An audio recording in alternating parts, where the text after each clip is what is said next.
Okay, so there's the main structure. I've got two tripods and I'll put the ridge pole across there. Again, the tripods, they're not true tripods. They're A-frames, your 6-foot poles to make two A-frames. And the tripod support is just a bigger, heavier piece, which is what I recommend. You don't even have to connect the tripod support to the A-frame. If it's a heavier piece at a good angle, you may have to notch the A-frame, at least one A-frame piece, so they're sitting nicely with cordage.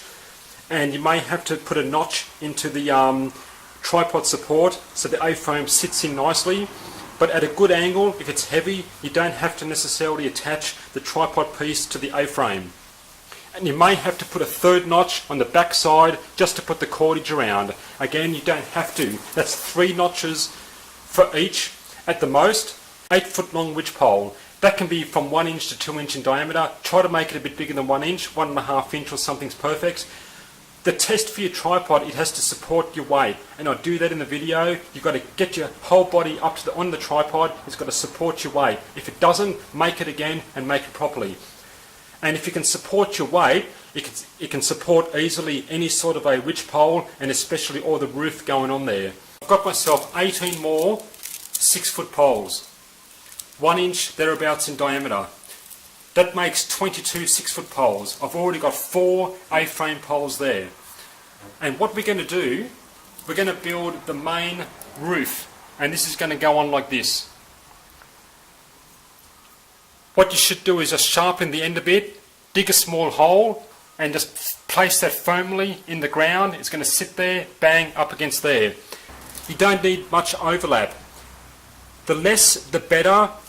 Potentially you might have rain coming in. If you have those sticking out too much, it might be an entry point for rain. So you don't want too much overhang. Just so it covers the ridge pole is perfect. And the only other connections you need to make are lashings. You should lash the support, what I call a lean-to support, up to the ridge pole. Just a bit of cordage for each one. That's recommended, and that's the only lashings you need to do. The A-frame and the lean-to supports to the ridge pole. So let's keep putting our supports on there.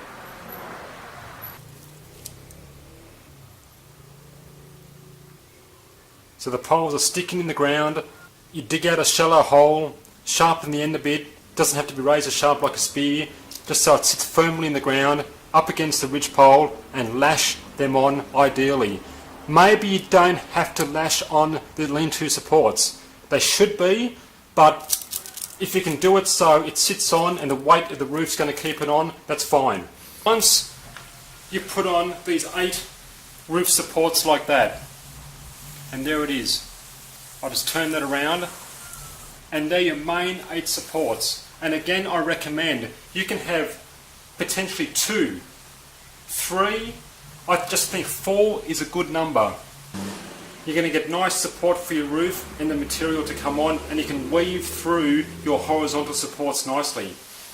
Now I want to show you what I call the roof extenders, and I've got a video about this. But if you look carefully here, you can see how the A-frame is automatically smaller than the A shape formed by the roof, because you've got this overhang, the cordage, so your ridge pole can sit in there and the tripod support can sit there. And you can see how from here, if I draw a straight line and have the roof here, it's going to come in to the A-frame. You're going to lose space like that. See how that works? It's exactly what I built in real life out there. You can see how the A-frame support comes in. I don't recommend using the A-frame as a support for the roof. Your A-frame's your A-frame.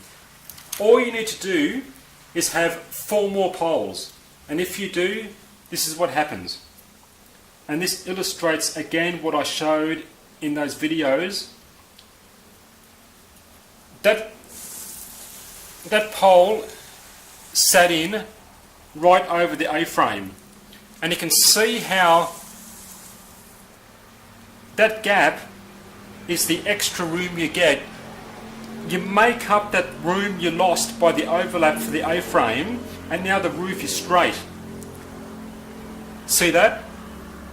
It's not coming into the A-frame. You've now got all that space is now bigger roof, that you've regained because the A-frame is smaller. And that's where you don't have to worry about how much overlap you have. Don't be too paranoid about the overlap. You might be thinking, I want the less overlap the better, so I'm going to lose all that room there. You don't have to worry about that. You want some overlap so your tripod support can go in there and your ridge pole can go in there. But by the roof extender, like that, you get back all that space above the A-frame.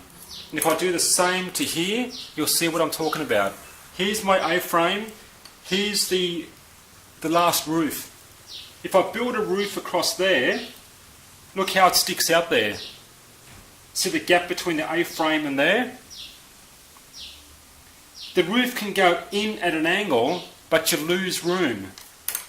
We put the roof extender on, bang, there it is. There's that gap again from the roof extender coming into the A-frame.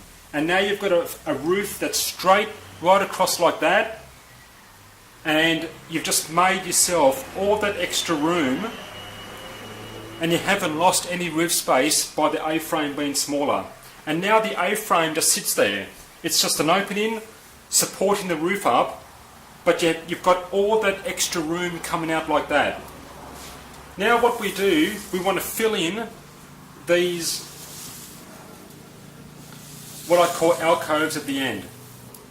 Let's put the other roof extenders on the other side, on the back side again. There it is, bang, roof extender on. Same here, bang,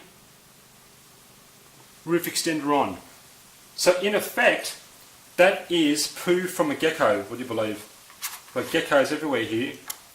Now we've got actually 6-foot poles on both sides. I mentioned 4 were intermediate poles. There are 4 and the 2 roof extenders, 6 on both sides. So there's 12 6-foot poles. Now we're going to fill in these alcoves. Bang, bang. And again, you can put 1 if you want in the middle. 2 is just better. Just like that. This alcove. Bang. There. Just like that. Now that end alcove, you can now put roofing material all the way around there, and you've now extended your shelter from the basic between the A-frames. You've got all that alcove now filled out for storage of firewood, gear and so forth. All that extra room, 3 or 4 more feet of extra room. And on the other side, obviously one side is going to be our opening. So we just go bang and bang. Now we can fill out a whole half the tripod, and there's our opening in there. Now the options are endless again. I mean, you can do anything you like. You can put a lintel coming down there to make your opening smaller. You can put like another piece coming in there. You can fill out that gap there. You can put a piece here to fill out there. You can like put another piece coming through here. You can do anything you like. You can do that. Fill that out. Have a smaller opening. Then you can go like, I mean, you can do that. You can put 2 more if you want on that side. Fill those ends out and have just a small opening coming in there where you crawl in. See how the options are endless. That's your basic shelter there. And you've left one half a tripod open as your opening. Just quickly show you the door. Get 3 pieces like a triangle, lash them on, and the triangle just sits on the A-frame and just hangs down like that. You can prop it up on a couple of stakes and have it like a big awning like that. And if you waterproof the top adequately, you could have a small fire under there. I do that. I need to do another update video to show how that's done. But basic frame, just to repeat, 25 poles. And there's our door coming in there. 25 poles. 22 6-foot poles, 1 inch diameter.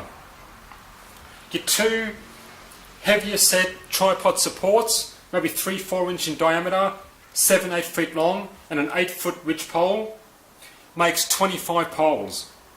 And you've now got a shelter. For one person, it might be overkill. It's a mansion. Definitely for 2 people, you can lay 3 people in there. And if you make your dimensions a bit bigger, 7-foot poles, a 5-foot ridge height, and that ridge height, mind you, is about 4 feet high, you can definitely make a shelter on this principle, just a bit bigger for 3 people to be more comfortable. But like I said, 3 people can lay in there. And let's measure our ridge pole. 4 foot, guys. So you can have 6-foot poles at 45-degree angles or thereabouts. You get a 4-foot ridge pole. I hope that makes sense.